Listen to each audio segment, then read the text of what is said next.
Alex, would you ever say that there's so something that I was literally just was experience have been experiencing is I feel that there's these relationships that I have in my life that are toxic, and I know that they're coming into my space because I've been doing the same exact things.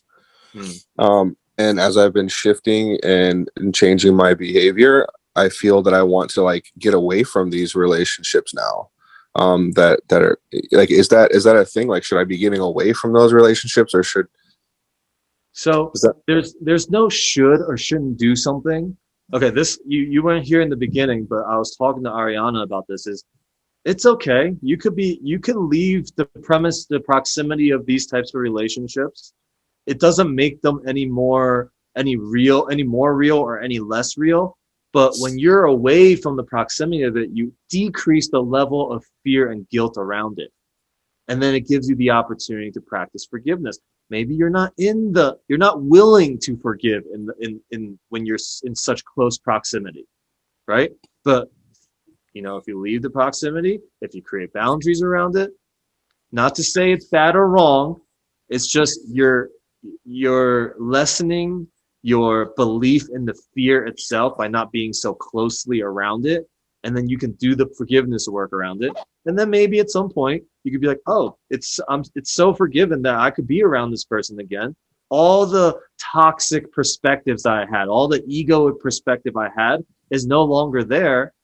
I don't even see the toxicity anymore. And then being around that person is just reinforcing the healing that and the forgiveness that happened.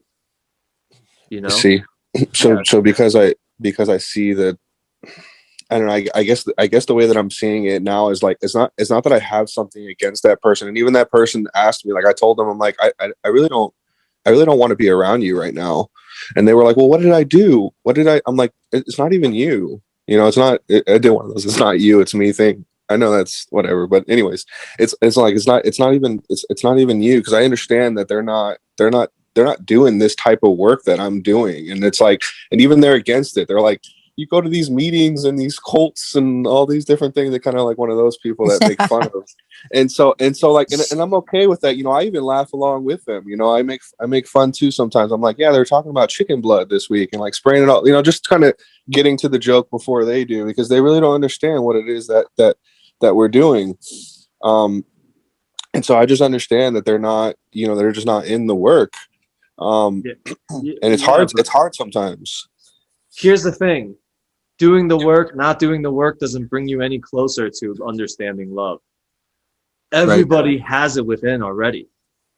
Right. Everybody has it. How can you be in such a way that inspires that in them? Mm. Even with the joking along with them, there's a level of fear that is within you, a level of I don't even want to talk about it. I want to avoid it. You know, I want to please or whatever it is there is that's inside that has you even joking around with it Yeah. is, there's just a level of like, I don't really want to deal with it or talk about it, with them. So I'll just joke with them, you know, but Yeah. there's a way of being that you could be that just it's so accepting and gentle, and it really inspires people to want to be in that space with you. That's when we start. So it is always about me. It's not about them. That cliche has gone through the test of time for a reason, because it's true. It's not about me. It's about you. I mean, it's not about you. It's about me. And it is true. So now we just get to look at all of these relationships as how are they helpful to me. The work is always done for myself. The salvation doesn't lie on them. Salvation lies in myself, in being able to see the unity and the togetherness and the oneness rather in the separation. And every time we listen to the ego, we're saying that salvation lies in separation. And we know that that is part of creating conflict. That is us being in pain and suffering. That is us judging others. Those all come with that belief system, and it's you can get away from them, or you can just accept them for who they are, and using your perspective of them to help guide you into seeing beyond and past the image you have created for them. Like that's the work. That's the forgiveness work, you know? It's not about what Yeah. they say or what they do. It's just about myself.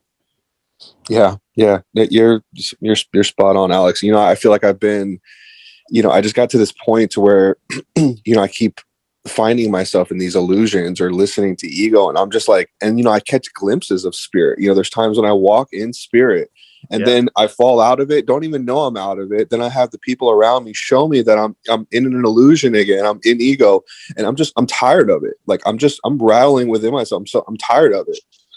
Yeah, the whole being tired of it is a judgment on yourself. You feel like you should be further along, but you're not. But this is why the Course says, love yourself and love others as the Holy Spirit would do, which is there's infinite patience, there's infinite gentleness. Imagine giving yourself that. You would never be tired of it. You're always patient with yourself. Oh, there we go. There I go, forgetting again. And then don't forget to laugh. Don't forget to laugh at yourself. That's the thing. You make it lighter. Don't make it heavier for yourself. Making it heavier just generates more fear. Make it lighter. Laugh at the times that you forget. And then it allows you to gently return back to love again and to forgive that moment. But if you make it heavier, it's gonna be harder to forgive that moment. But if you make it lighter, just forgive it. I Yeah. appreciate that. Thank you, Of guys. course.